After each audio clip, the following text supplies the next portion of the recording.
Quem são os jesuítas? De onde vieram? Qual sua origem? Através da história, mitos e lendas rodearam essa ordem que foi fundada em 1540 por Inácio de Loyola.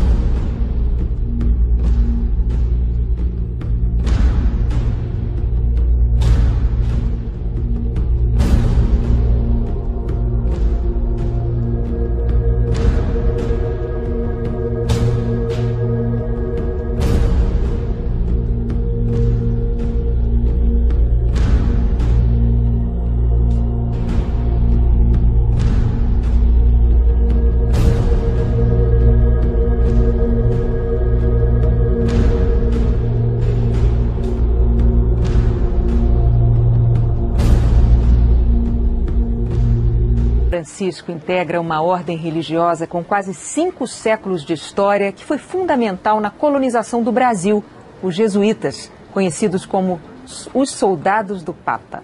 Poderosa, a Companhia de Jesus despertou a ira de outras companhias e de reis no século XVIII. Por pressão deles, foi dissolvida. Quase desapareceu de novo, sob João Paulo II, preocupado com o envolvimento da ordem com a teologia da libertação. Mas em 2008, outro Papa, Bento XVI, reconheceu que não poderia abrir mão do exército de quase 20 mil jesuítas. 2 dias antes de deixar o cargo, nomeou o jesuíta e então cardeal Jorge Bergoglio para a cúpula da Conferência Episcopal Latino-Americana. E desde quarta-feira, são os soldados do Papa que estão no comando da Igreja.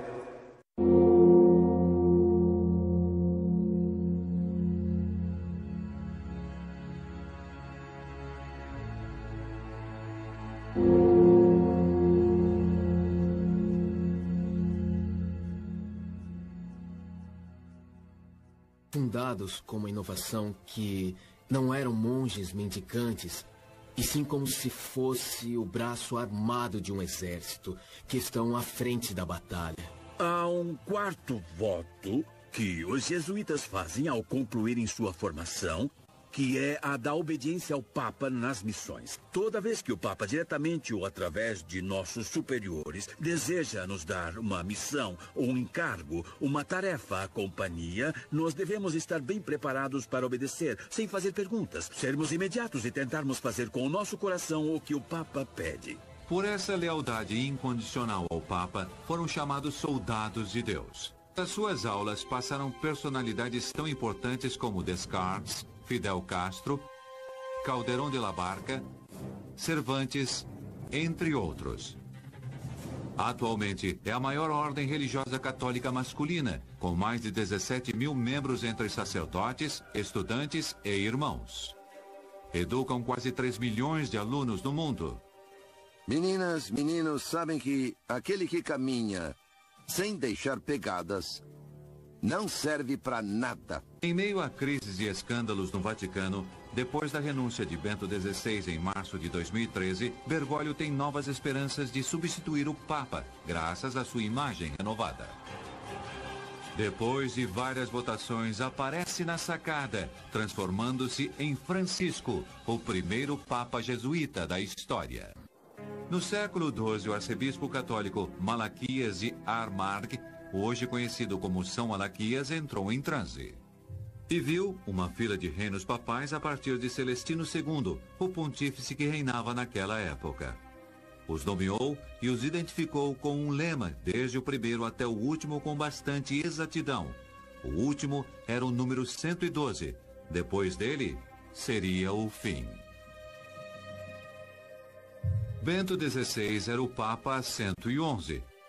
Mas Malaquias não foi o único que associou a chegada de Francisco ao Vaticano com o fim do mundo. No século XVI, o médico e consultor astrológico Michel de Notre-Dame, mais conhecido como Nostradamus, previu a chegada de um homem de cor, com muito poder no século XXI, que anunciaria o fim dos tempos. Mas por que Francisco seria o Papa Negro? Para muitos, a resposta está na origem jesuíta desse Papa e o relaciona com a cor da batina usada pelos membros da sua ordem. Outros vão mais além e falam da relação dos jesuítas com o poder. Através dos tempos, o superior dessa ordem foi conhecido como o Papa Negro pelo poder que tinha dentro da companhia. Poder que se estendia até aqueles lugares aonde os jesuítas chegavam para realizar sua tarefa evangelizadora. Isso muitas vezes inquietava os governantes daqueles reinos e países que viam nos jesuítas um perigo de um poder latente dentro do seu próprio poder. Foram muito questionados e criticados. Napoleão falou sobre eles em suas memórias e advertiu: os jesuítas são uma organização militar, não uma ordem religiosa. O objetivo dessa organização é o poder em seu exercício mais despótico, poder para controlar o mundo sob a vontade de um único homem. A Companhia de Jesus, que muitos interpretam como uma companhia no sentido militar da palavra, enquanto que para São Inácio era uma companhia de amigos, de companheiros de Jesus.